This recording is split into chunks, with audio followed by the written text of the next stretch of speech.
All right, it has been super busy at the Ramona Airport where our air tankers, they're all based out there.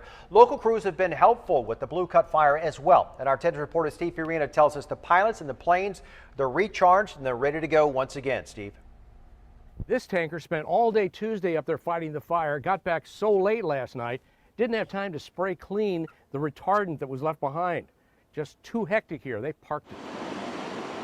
The air tankers can be a godsend on these wildfires, especially in hilly, rugged terrain as comprises so much of the California outland. Each of the two tankers based at Ramona is fully checked out mechanically and the fire retardant tanks filled before they climb into the sky to provide mutual aid for the Blue Cut fire or any other. All aircraft and personnel are closely monitored. They can be gone all day. They'll leave this base, they'll go up there and start working on the fire. They'll reload out of a base up there, San Bernardino base. That's where they'll reload with retardant. They'll get fuel. Any maintenance stuff that needs to be done to them will be done there. And then they'll just work the fire the entire day. Sometimes then they'll come back at night and they'll do that, repeat that the next day. Fatigue can be an issue.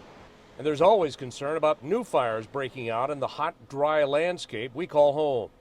Local firefighting agencies reach a drawdown point, and it's here.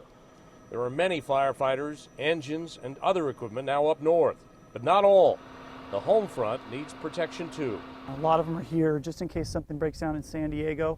You can't have all your airplanes and all your assets in one location just in case we had something down here. We don't want to get another large fire. They're on high alert, ready to launch when called. At Ramona, Steve Fiorina, 10 News.